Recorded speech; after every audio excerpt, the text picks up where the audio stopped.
Hello everyone and welcome.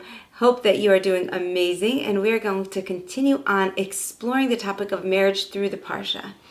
So this week's Torah portion, the Parsha is Parshas Vayera. And a lot of things happen in this Torah portion, but one of the things that happens is Akedas Yitzchak, which means that Abraham is asked to take his son up, Isaac Yitzchak, as an offering. And I'm going to share with you a piece of Torah that I actually saw written out by Rabbi Katsir. He should be blessed. And it's from the Chiddushei Harim. So we're going to look at this idea, and then we're going to take it right down practically to marriage. So the idea is that when Avram was walking with Yitzchak, the verse says, Vayar es hamakom merachok. He saw the place from afar. And the Medrash makes a connection, something very interesting. That there is another verse that says, Merachok Hashem nira li. Hashem appeared to me from afar. So it's interesting, like, what is the Medrash coming to add over here? Hashem appeared to me from afar. Interesting. And I saw the place from afar. What's this connection? So the Chiddushei Harim, that's one of the great commentators, explains that one of the word names of God is Hamakom, the place. So it's as if the verse is saying that Abraham saw God from afar. It appeared to him as if he was far away. What's happening? I don't feel this closeness with you. I just hear this tremendous instruction that you're giving me that really is like a mind-blowing instruction that I meant to follow. And I will do that. I will follow with you. And the Chiddushei Harim explains that actually this is the crux of what a test in our life is. It's really like great to take a look at this and just to see the mechanism of it. I'm going to read to you. When Hashem presents a person with a test, he actually takes away from him his madregos, his spiritual levels and close connection he has with Hashem. And this adds to the confusion of the test. Not only are you facing a challenge or an inner struggle, additionally, you are missing that feeling of connection to Hashem. This is the meaning of Vayar es hamakom. He saw Hashem, he saw hamakom merachok from afar. Avram didn't feel that close, intimate connection that he usually had with the Kadosh Baruch Hu. But at that point, and here's where we're going to really take this down for us, at that point he realized that that's exactly what Hashem wants. That even when one is feeling far away and removed from Hashem, Hashem is right there holding his hand and embracing him. Even when it feels that Hashem is far, the point is to realize in the experience of farness that actually Hashem is close. And why? Because Hashem, God, is doing something very, very specific. He's giving a test in order to give a person a chance to witness themselves. I'm going to move away from you so that you can see yourself. You can witness the nobility of your own behavior. I want you to see who you are. I want the heavens to see who you are. So that's the premise for our class this week.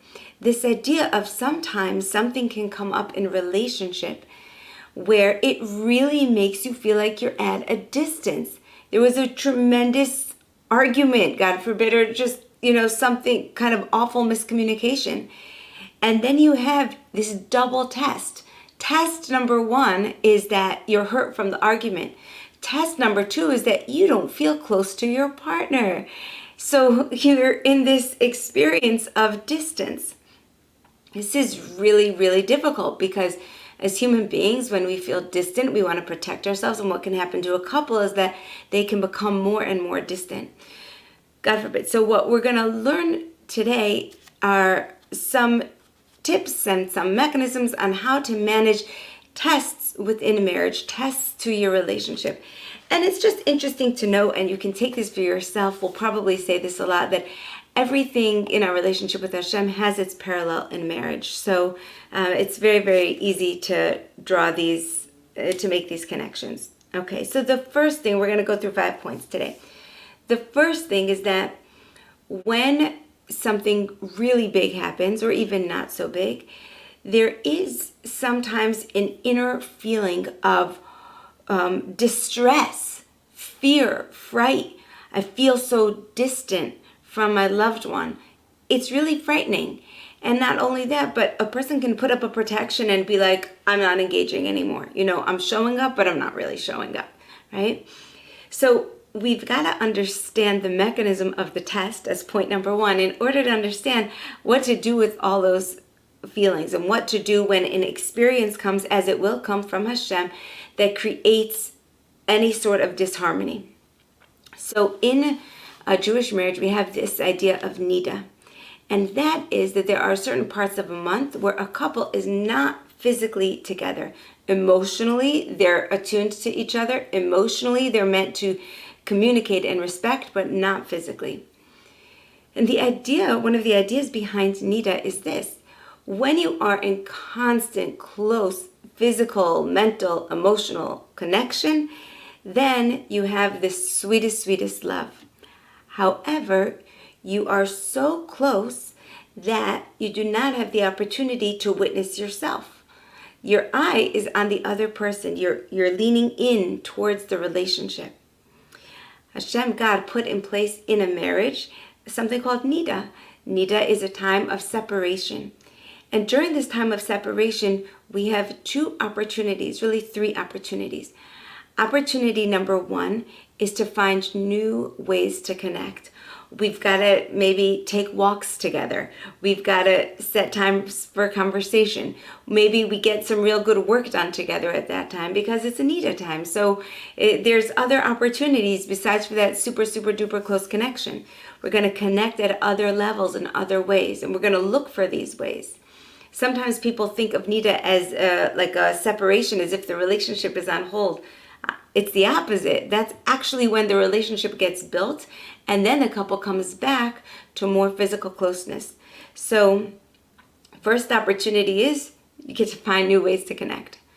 Second opportunity is you get to witness your own nobility. When there is a separation, so then you are more inhabited in self. And in that inhabiting of self, you get to see, whoa, look how I show up. Look at the ways that I give. Look at who I am. Maybe now I'm going to nurture the things that are actually special to me. Maybe I have a little bit more time or mental space to kind of dive into my own creative endeavors in some way, right? So you have this opportunity to be with yourself.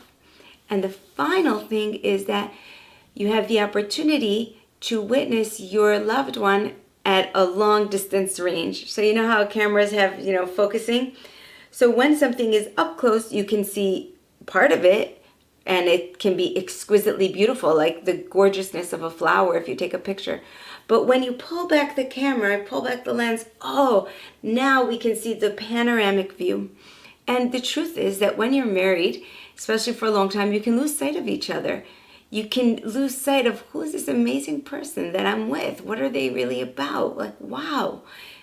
And this is a constant thing in marriage, to find newness, to create newness. So this separation actually gives you a chance to witness the other. So obviously the same thing is with Hashem.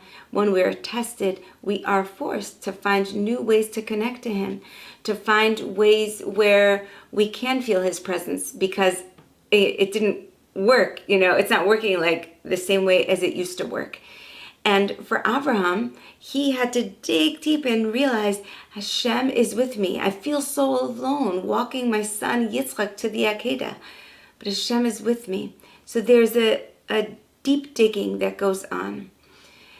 When you are either in actual nida or in a space of your life where it's just not feeling as connected, so then do not fear, because that is actually a calling to dig for deeper places of connection. What we don't want to do is we don't want to just start disengaging and say, this is too scary, we're not connected, I'm turning away, it must be over, they must not be there, I'm going to disengage my heart. Okay, and that actually comes to point number 2. So point number 2 is that we want to come back to connection. Okay, just keep on thinking of the word connection throughout this whole video, because that's really what it's about. Connection. So let's say, you are hurt by a spouse. They said something, you didn't like it, or they acted in a way you didn't like it. And so the heart will clam up and say, oh, not connected, not feeling connected, and in starts the stories of the mind. And we tend to go back to old stories, and he did that, and this is just like how he used to behave, or this is just how she used to behave. It all comes rushing back. The heart closes up. Like I said, maybe we're showing up, but maybe we're disengaged. So there's an exercise to do in that moment if you want to build a beautiful marriage, which we do. And that is to take this phrase inside of you, come back to connection. And you can call yourself by your name. Whatever your name is, come back to connection. And what that means is that you're coaxing your heart into maturity. The immature heart wants to run away. The immature heart wants to blame. The immature heart wants to go into a whole inner tirade of victimhood. It's just what the young heart wants to do. So we've got to coax it up and say, hang on, come back to connection. Sometimes couples, they just are like, they won't talk to each other or slam doors or some other type of escape or running away or going to work for long periods of time, And these are all ways that the young childish heart has said, nope, I'm hurt, I'm not doing this. There's like some kind of punishing going on, So the mature coaxing, when we want to really build something beautiful, is come back to connection. And it's as if you're just going to breathe into an open heart space and call on whatever gives you strength and love. It could be a prayer. Hashem, please help me come back to connection. Please help me. It could be that you need to do a physical act of service for your loved one. Maybe you're going to go and make dinner even though you're not so much in the mood. Or maybe you're going to open the door for your wife, even if you're not so in the mood. But you're working physically, tangibly to come back to connection.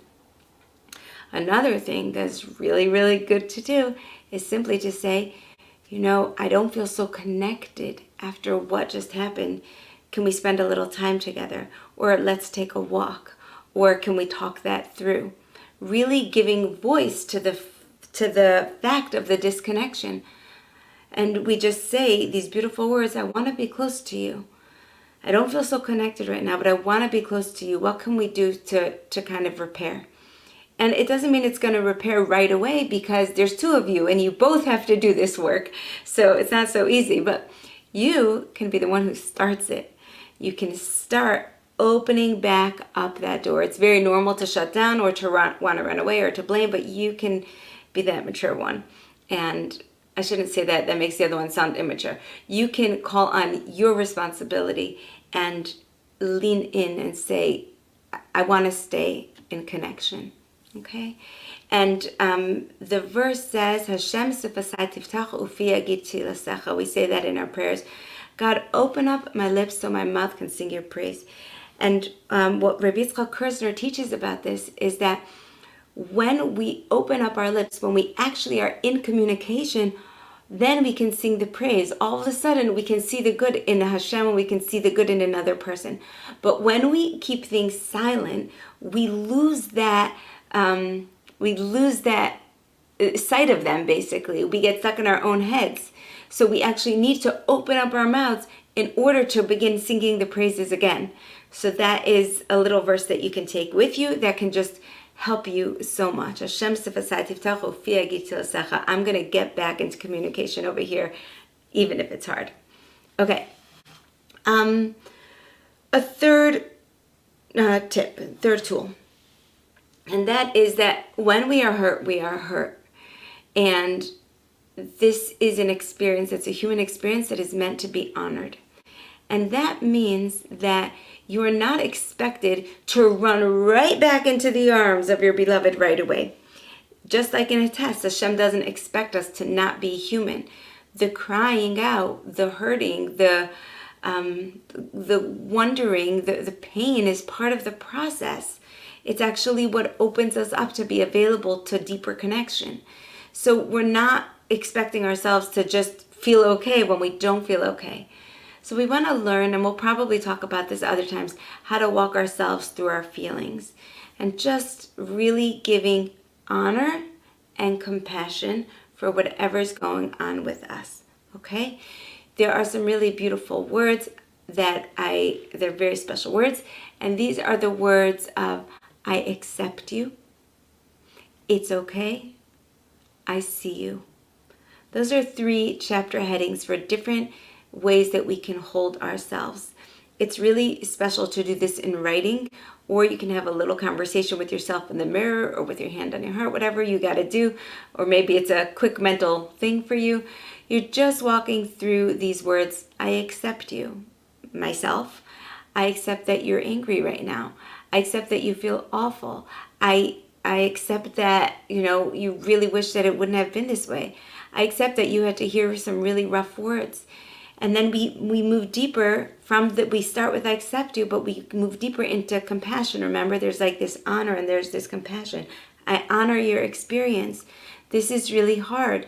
You put in a good day's work and now this happened. Or you've been working hard on your marriage and now this happened. I have compassion for you.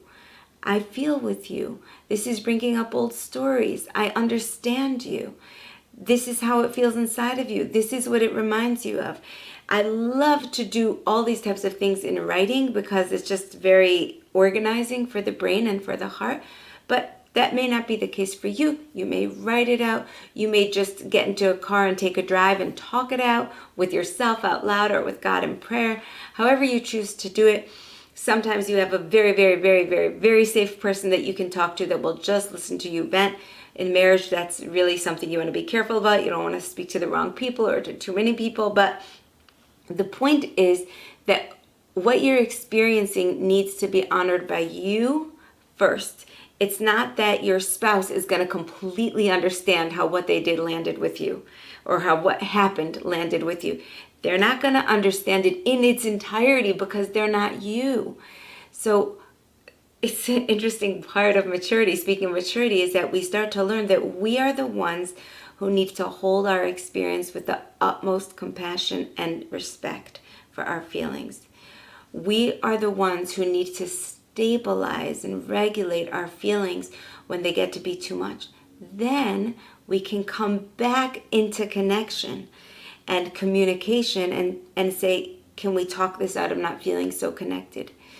But when we don't do this, if we would not give honor, respect, compassion for the feelings, then what would happen is they would get repressed, and either we would show up inauthentic in the relationship, just trying to make a surface peace, but actually more and more of ourselves going into hiding, right? So it's a very noble effort to make peace, but it's not deep connection. You're not, right? Because you're going into hiding. So, or we get into a lot of resentment, and here you are trying to connect in communication, but you end up in another argument blaming the other guy because you're feeling so bad, right? So you don't want to do that either. So basically you're going to regulate yourself by accepting all your feelings with compassion, with love, with taking some time, with taking a drive, whatever you've got to do, and a couple of breaths, a prayer, and come back, communication. Okay. Number 4, I lost track. This might be number 3, but I'm going to call it number 4 because I literally can't remember. Okay. We're going to call it number 4. Number 4 is the idea of achosi rayasi. So Hashem, he calls us by 2 beloved names. One is achosi, my sister. The other is my rayasi, my beloved. And these 2 expressions actually parallel our earlier conversation about Nida, that there are times when we are the beloved and there are times when we are the sister. So, meaning sometimes we work alongside each other and we are partners in this world, and sometimes we are beloveds in this world. And the same thing with us and Hashem. Our relationship, it shifts, it waves, we come in and out. It's very beautiful. Why are we bringing this up again? Because sometimes we have ideas about wives or ideas about husbands and what they should be and the ways that they should be filling us, etc. And these ideas, they are not either realistic ideas or they're not even ideas that are for your own benefit and well-being. They're just ideas. Maybe they're a young child's fantasies. Who knows? They're just ideas, but they are messages that we have. Maybe we saw like a rabbi and a rabbitin and we think that that's the ideal marriage, and why don't we have that? Some kind of thoughts like that. People are people, right? So then the question is, what are you, what is the cost of your focusing on this idea of what a husband should look like or what a wife should look like? There can be tremendous, tremendous cost to having all of these messages inside of you. And with time, these messages do get worked out as you come to appreciate your spouse. But, especially in early marriage and sometimes even lingering, there are ideas. So one of the ways to bypass these difficult messages is to think of the idea of a chosi rayasi. Put aside the idea for just a minute of husband. Just think brother, because it's not such high stakes to love a brother. It's not so vulnerable. You don't feel so rejected. There's not so much emotional investment in loving a brother. And when we want to come back to a safe connection with someone, when we're in the whole dialogue of husband, husband, husband, or wife, wife, wife, sometimes we just can't do it because for whatever reason, it can happen like that. You come back to brother or to sister, and then you're coming back to the basics of humanity. You're coming back to kindness, to compassion, to respectful communication, to pleasantry, to enjoyment, right? You're just coming back to where we really are just two people who really deeply want to get along, okay? And who are working at it. And Hashem, He makes marriage work. That's like it's beautiful and it's fascinating, it's interesting, it's the greatest delight. And also He wants us to work. Every time we work in our marriage, we're working on our mitos, on our character. It's our playing ground for greatness, right? So this is just a tip to de-escalate some of the things that can get in the way of having healthy communication and just really enjoying each other. Okay, fifth thing. The fifth thing is when you are in a situation of nisayon, of test with a spouse, you can very, very easily lose track of who they are. You can just not see them anymore. That can happen. And again, human nature is the more we don't see someone, the more we can create our own world within us.